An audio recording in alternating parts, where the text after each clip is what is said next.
एज्युटेक नावाची जी कंपनी आहे, section 8 company, ही युनिव्हर्सिटीच्या मालकाची असली तरी त्या कंपनीमध्ये अनेक असे लोक आहेत जे भाजपच्या विचाराचे मुद्दामून त्याच्यामध्ये भरण्यात आलेले आहेत आणि त्यांना पुरा डेटा मॅनेजमेंटची जबाबदारी आहे। त्यामुळे हे जे काही सर्टिफिकेट प्रिंट केले जातात त्याच्यावर सुद्धा या कंपनीचा कंट्रोल आहे असं आम्हाला कळतं। म्हणजे युनिव्हर्सिटीमध्ये शासनामध्ये भरती व्हायचं असेल तर त्याला एक प्रक्रिया असते, एक परीक्षा द्यावी लागते। पण ही कंपनी सेक्शन 8 कंपनी असून सुद्धा याच्यामध्ये कोणाला भरायचं, कोणाला तिथं ठेवायचं, कुठल्या विचाराची लोक आणायची, चोर प्रवृत्तीची आणायची का नाही आणायची, हे सगळा निर्णय हे तिथल्या तिथं घेतला जाऊ शकतो। आणि आमचं मत आहे या कंपन्यांमध्ये, या युनिव्हर्सिटीच्या मालकीच्या असल्या तरी याच्यामध्ये भाजप विचाराचे अनेक लोक त्याच्यामध्ये भरलेले आहेत। त्याच्याचबरोबर राजेश पांडे नावाची एक व्यक्ती आहे, त्यांचा वावर या युनिव्हर्सिटीमध्ये मोठ्या प्रमाणात आहे आणि ते कोण आहेत तर मला जे कळालं भाजपचे कुठले तरी पदाधिकारी आहेत।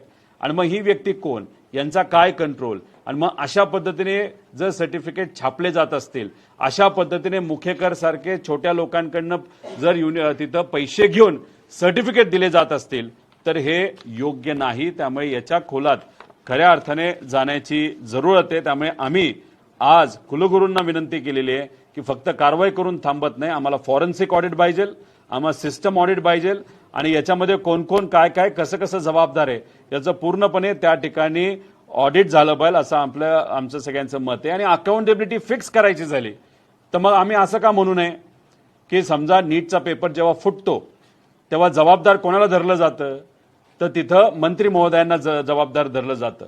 एखाद्या युनिव्हर्सिटीमध्ये अभ्यास न करता डायरेक्ट सर्टिफिकेट तिथं दिलं जात असेल पेपर न देता तर मग जबाबदार हे हायर टेक्निकल एज्युकेशन मंत्री जे आपले चंद्रकांत दादा पाटील आहेत त्यांना का धरू नये असं साहजिकच प्रश्न त्या ठिकाणी आम्हाला। त्यामुळे अकाउंटेबिलिटी या विषयामध्ये फिक्स होणं हे खूप महत्वाचं आहे, हे आमच्या सगळ्यांचं मत आहे। त्यामुळे हे जे काय या युनिव्हर्सिटीमध्ये या बाबतीत म्हणजे आपल्या जे काही खोटं सर्टिफिकेट दिलं गेलं आहे त्याच्या बाबतीत बोलायचं झालं तर खूप मोठी चूक ही युनिव्हर्सिटीकडनं झालेली आहे। आणि फक्त एकच सर्टिफिकेट दिलं असं नाही, अशी अनेक सर्टिफिकेट दिली अशी आमच्याकडे चर्चा आहे।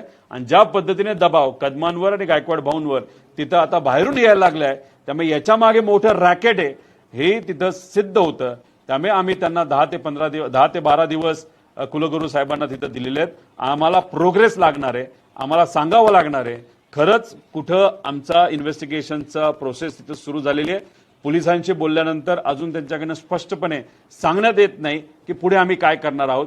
त्यामुळे पुढच्या 12 दिवसामध्ये या युनिव्हर्सिटीकडनं, कुलगुरू साहेबांकडनं आणि पूर्णपणे अधिकाऱ्यांकडनं आम्हाला व या सर्व विद्यार्थी नेत्यांना तिथं स्पष्टपणे सांगावं लागणार आहे की आम्ही या बाबतीत काय पद्धतीचं इन्व्हेस्टिगेशन त्या ठिकाणी केलेलं आहे आणि त्याची वाट आम्ही सर्वजण तिथं बघणार आहोत।